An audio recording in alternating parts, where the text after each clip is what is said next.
আজি ৰাখী বন্ধনৰ দিনটোৰ খবৰ আমি ইতিমধ্যে আপোনালোকক জনাইছো। ৰাখী বন্ধনৰ দিনটোত আজি দেখিবলৈ পোৱা গৈছে লক্ষ্ণৌত ৰাখী বন্ধনৰ বিশেষ উপহাৰ।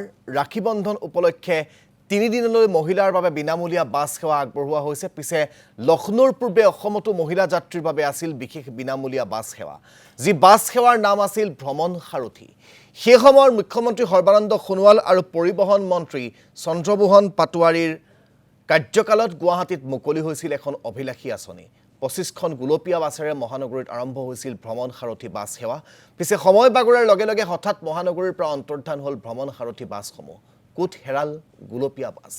আজি পবিত্ৰ ৰাখী বন্ধনৰ দিনটোত লক্ষ্ণৌৰ যিটো বাতৰি আমি আপোনালোকক জনাইছো যে পবিত্ৰ ৰাখী বন্ধনৰ বাবে আজি প্ৰতিগৰাকী মহিলালৈ 3 দিনৰ বাবে বাছ সেৱা ফ্ৰী কৰি বিনামূলীয়া কৰি দিয়া হৈছে। সেই একেদৰেই অসমত মহিলাৰ বাবে বিনামূলীয়া কৰাই মুকলি কৰা এই গোলপীয়া ৰঙৰ বাছবোৰ এতিয়া নাইকিয়া হ'ল।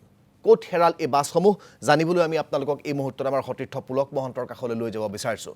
পুলক মহন্ত, এসময়ত গুৱাহাটী মহানগৰীৰ অলিয়ে গলিয়ে বিশেষ বিশেষ গোলপীয়া বাছ চলিছিল, যিখন বাছৰ ছাইডত লিখি থোৱা আছিল যে মহিলা আৰু বয়োজ্যেষ্ঠ লোকৰ বাবে এই বাছখন বিনামূলীয়া। একেবাৰে আদৰণীয় খবৰ আছিল, সকলোৱে বাতৰি কৰিছিল, মানুহে বাহ দিছিল চৰকাৰক। মুখ্যমন্ত্ৰী সলনি হ'ল, সৰ্বানন্দ সোণোৱাল কেন্দ্ৰীয় মন্ত্ৰী হ'ল, হিমন্ত বিশ্ব শৰ্মা মুখ্যমন্ত্ৰী হ'ল। এতিয়া সেউজীয়া বাছ আহিল, সেই গোলপীয়া বাছবোৰ কলৈ গ'ল, কি হ'ল কোনেও নাজানে। গোটেই বিষয়টো সন্দৰ্ভত আমি আজি আপোনাৰ পৰা জানিব বিচাৰিম। চাওক ৰাজদীপ, যিহেতুকে ৰাখী বন্ধন, গতিকে এটা বাতৰিটো আপুনি ইতিমধ্যে দিছে যে লক্ষ্ণৌ চৰকাৰে যি প্ৰশংসনীয় পদক্ষেপ লৈছে, 3 দিনৰ বাবে লক্ষ্ণৌত বাছ সেৱা মহিলাৰ বাবে ফ্ৰী হ'ব ৰাখী উপলক্ষে। কিন্তু এই অভিলাষী আঁচনিখন লক্ষ্ণৌ চৰকাৰে লোৱাৰ পূৰ্বে অসমত আছিলে, আৰু সেই সময় আছিলে 2021 চন জানুৱাৰী মাহৰ 10 তাৰিখৰ দিন আছিলে, যিদিনাখন সেই সময়ৰ যিগৰাকী মুখ্যমন্ত্ৰী আছিলে সৰ্বানন্দ সোণোৱাল, সেই সময়ৰ পৰিবহণ মন্ত্ৰী চন্দ্ৰমোহন পাটোৱাৰী, তেওঁলোকে উদ্বোধন কৰিছিলে 25খনকৈ গোলপীয়া বাছ।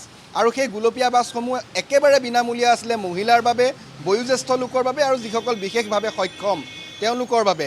এক প্ৰশংসনীয় পদক্ষেপ আছিলে চৰকাৰখনক, সকলোৱে শলাগ লৈছিলে, আমিও শলাগ লৈছিলোঁ। সেই বাতৰি আমি সম্প্ৰচাৰ কৰিছিলোঁ। সেই সময়ছোৱাত দেখা গ'ল যে সময় বাগৰিলে, মন্ত্ৰী সলনি হ'ল, মুখ্যমন্ত্ৰী সলনি হ'ল, লাহে লাহে গুৱাহাটীৰ পৰা অন্তৰ্ধান হ'ল আচলতে সেই গোলপীয়া বাছ। আজিৰ তাৰিখত সেই গোলপীয়া বাছ ক'তনো আছে, সেই সন্ধানত আমি প্ৰতিদিন টাইম আহি এই মুহূৰ্তত GS ৰোডত উপস্থিত আছোঁ, আৰু পৰিৱেশটো দেখুৱাবলৈ যত্ন কৰিম GS ৰোডৰ। মোৰ সতীৰ্থ যিগৰাকী ভিডিঅ' জাৰ্নেলিষ্ট আছে দীপেন্দ্ৰ হবিলদাৰ, তেওঁ সেই পৰিৱেশটো দেখুৱাব। এয়া হৈছে সদাব্যস্ত GS ৰোডৰ পৰিৱেশ।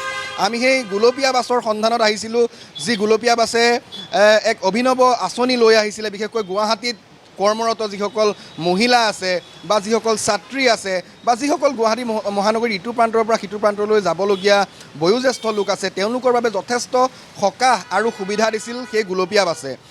সকলোৱে আদৰিছিলে, সকলোৱে প্ৰশংসা কৰিছিলে চৰকাৰখনৰ এই পদক্ষেপক, আৰু সেই সময়ত কৈছিলে যে গুৱাহাটীৰ পৰিৱৰ্তে পৰৱৰ্তী পৰ্যায়ত আচলতে অসমৰ আন প্ৰান্ততো সেই সুবিধা ৰাজ্যিক পৰিবহণ নিগমে দিব।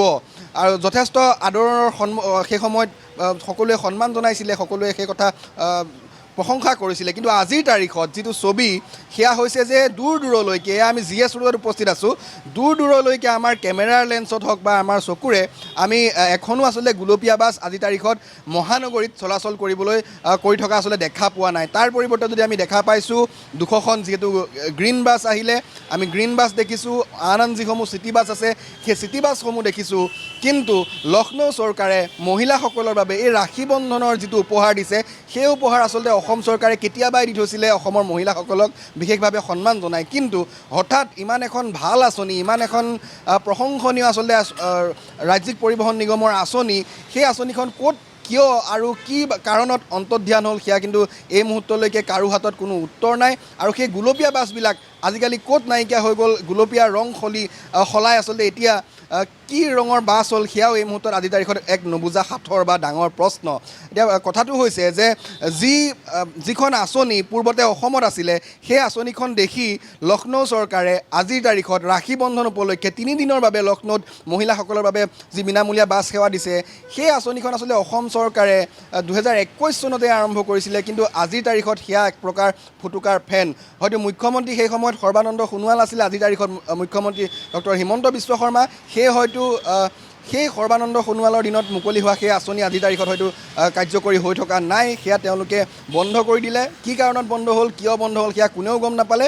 কিন্তু যিসকল মহিলাই সেই সময়ছোৱাত সেই সুবিধা পাইছিলে তেওঁলোকে কিন্তু যথেষ্ট প্ৰশংসা কৰিছিলে, বিশেষকৈ চৰকাৰখনক বা যি নিশ্চয়কৈ সেয়া প্ৰশংসাৰ গোটেই বিষয়টোৱে প্ৰশংসাৰ পাত্ৰ হৈছিল, গোটেই বিষয়টোৱে অতি আদৰণীয় আছিল। কিন্তু সময়ৰ মূৰকত গৈ এই ভ্ৰমণ সাৰথি এতিয়া ক'ত জহি খহি পৰি আছে সেয়া আপুনিও নাজানে, ময়ো নাজানো। সেই বিষয়বোৰ এতিয়া চৰ্চালৈও নাহে। এতিয়া গোটেই গুৱাহাটীখনতেই গ্ৰীণ বাছৰ দৌৰাত্ম্য, গ্ৰীণ বাছত যাত্ৰা কৰিয়েই ৰাইজে এতিয়া গুৱাহাটীত দিন কটাব লগা হৈছে। কিন্তু এই ভ্ৰমণ সাৰথি যে ক'ত গ'ল সেই সন্দৰ্ভত চৰকাৰৰো কোনো স্থিতি নাই স্থিতি পৰিবহণ বিভাগৰো।